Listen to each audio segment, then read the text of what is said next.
Գյուրջան Կասկադ, հասանելի բնակարաններ 65 ամիս մարման ժամկետով։ Փաշինյանը կրկին հայտարարել է, որ մարդու իրավունքների եվրոպական դատարանի վճիռը մարդու հետ կապված պետք է կատարածվի, մասնավորապես ասում է Ռոբերտ Քոչարյանը, պետք է երկար տարիներ նստի ձեր կարծիքով այս հայտարարություններով Փաշինյանը ում է հրահանգ տալիս եւ կցանկանայի, որ մեկնաբանեք հենց այդ եվրոպական դատարանի վճիռը։ Ես կարծում եմ ինքնարժեք տկետը այդ վճիռը չի կարծել կամ իրեն հիմարի տեղ է դնում, չի հասկանում, թե ինչի մասին է խոսքը։ Այդ վճիռը հետևյալի մասին է, որ մահվան դեպքերը մինչ այսօր ոչ մեկը չի բացահայտվել։ Եվ այդ վճիռը վերաբերում է առաջերտին հենց իրեն, Նիկոլ Փաշինյանին, որովհետև 8 տարի ինքն է իշխանության ղեկին և 8 տարի ոչ մի մահվան դեպք չի բացահայտվել։ Վճիռը դրա մասին է, ուրիշ բովանդակություն այդ վճռի մեջ չկա։ Իսկ այդ հայտարարություններով ում է փորձում ինքը հրահանգ տալ։ Ում որ 8 տարիա հրահանգում է, հանըթադ, առաջի անգամը չի։ Ուզի պիտի կալանք տաս, պետք է նստի եւ 3 անգամ ես ասում մտել եմ բան դուրս եմ եկել հենց այդ հրահանգների արդյունքում։ Եթե մեկ sense իրեն սիրած, այսպես ասենք, գովազդած Եվրոպայի մեկ քաղաքական գործիչ այդպիսի մի հայտարարություն աներ, քաղաքական դիակ կլիներ նույն պահի։ Մեկ ժամ հետո պետք է հրաժարական տար։ Պարոն Քոչարյան, դուք ինչ այն անգամ էլ ես ձեզ հարցրի, հիմա քանի որ շարունակվում են Ռուսաստանից եկող ուղերձները, հայտարարությունները, այսօր էլ եմ հարցնում, դուք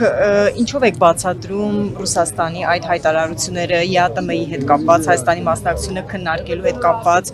ավելի որոշումը հստակեցնելու հետ կապված,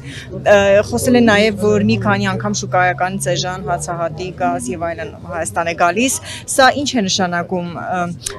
նրանք ակնարկում են, հասկացնում են, որ իրավիճակը կփոխվի, ավելի կվատթարանա Հայաստանի համար,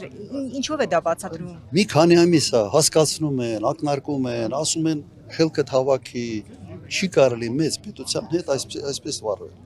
Ես փորձում եմ այս վերջի ամիսը զգալով, ուղղակի հասկանում եմ այդ երկիրը։ Փորձում եմ հուշել, փորձում եմ հուշել, որ մի արեք սա, մեր ժողովրդին վնաս եք հասցնել։ Այսինքն արդեն բանը բանից անցել է, ինչ է լինելու։ Իհարկե անցել է։ Ինչ անելու Ռուսաստանը պատժելու։ Օրինակ այսօրվա այդ ինֆորմացիան, թե երեկվա ինֆորմացիան, ծաղիկների արգելքը։ Հիմա վաղը մյուս օր, որ գյուղ արտադրանքի այլ տեսակների վերաբերյալ արգելքներ մտցին։ Ինչ են անում։ Հիմա այդ ժողովուրդ, այդ խեղճ ժողովուրդ, օրինակ ով որ վարկա վերցրել, ով որ ջերմոցա սարքել, այսօր վարկա սպասարկում եւ այդ ջերմոցում ծաղիկ արտադրում եւ արտանում Ռուսաստան։ Ինչ պիտի անի այդ մարդը։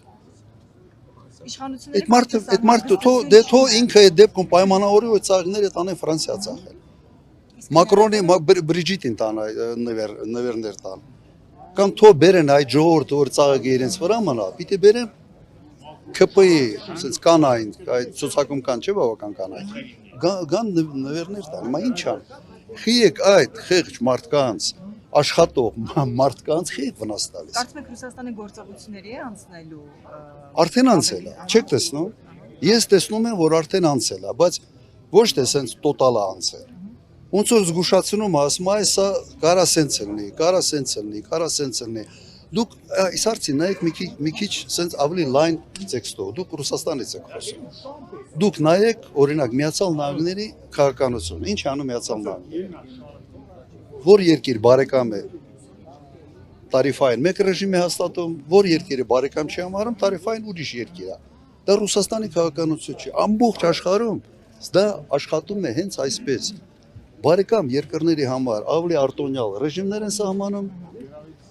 ոչ բարեկամ երկրների համար այլ ռեժիմներ են սահմանում։ Հիմա Ռուսաստանը ասում է հետևյալը. դու ուզում ես աղբերանաս մեր թշնամիների հետ։ Դու ինչ ես ինձանից սպասում։ Ես քեզ դադարելու եմ դիտել որպես բարեկամ երկիր։ Ասում է դիտելու եմ ձեր հայ ժողովրդին որպես բարեկամ ժողովրդին, բայց դուք երկիրը սարքում եք ոչ բարեկամ երկիր։ Ես զարմանում եմ, որ դա նույնիսկ հարցեր է առաջացնում, անկեղծ ասեմ, զարմանում եմ։ Նույն Եվրոմիության քաղաքականությունը, եթե նայեք, ում ասում դուք բարեկամ եք, արտոնյալ պայմաններ է տնալու։ ում համար մա ոչ բարեկամ սանկցիաներ է կիրառում, պատժամիջոցներ է դնում եւ տարիֆային քաղաքականությամբ իր շուկայից հետ է մահում։ Պարոն Քոչարյան, դուք ասում եք, ով ընտրի Նիկոլ Փաշինյանին, ընտրելու է Ալիևին,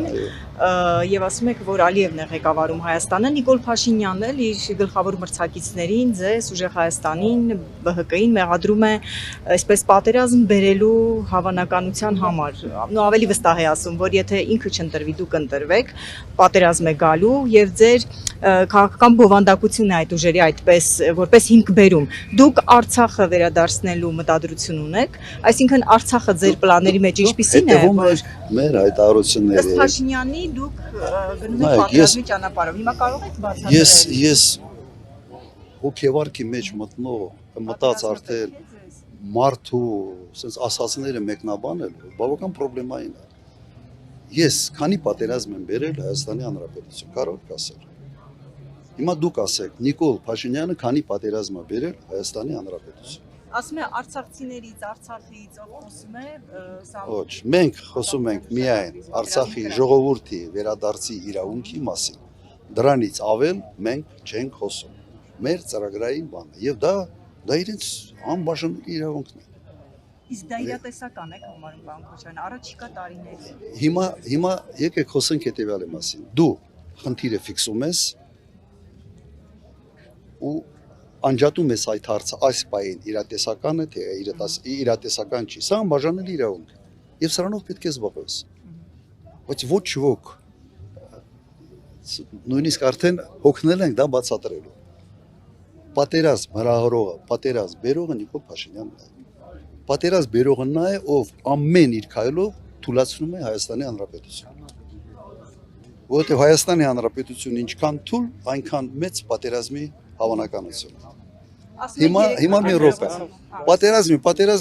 Պատերազմը թույլատնելու այլերը ներքին պարակտում ով է անում, ինքն է անում, ռազմաքաղաքական դաշնակիցների հետ հարաբերությունների վատթարացում ով է անում, ինքն է անում, բանակի շեշտակի թույլատրում ով է անում, ինքն է անում։ Հիմա 3 կարևորագույն կոմպոնենտում այս մարդը վերցրած է մուրջը վերցրած քանդում, չեք ուզում տեսնել, մի տեսեք։ Ես տեսնում եմ, ես փորձում եմ մեր ժողովրդին զգուշացնել։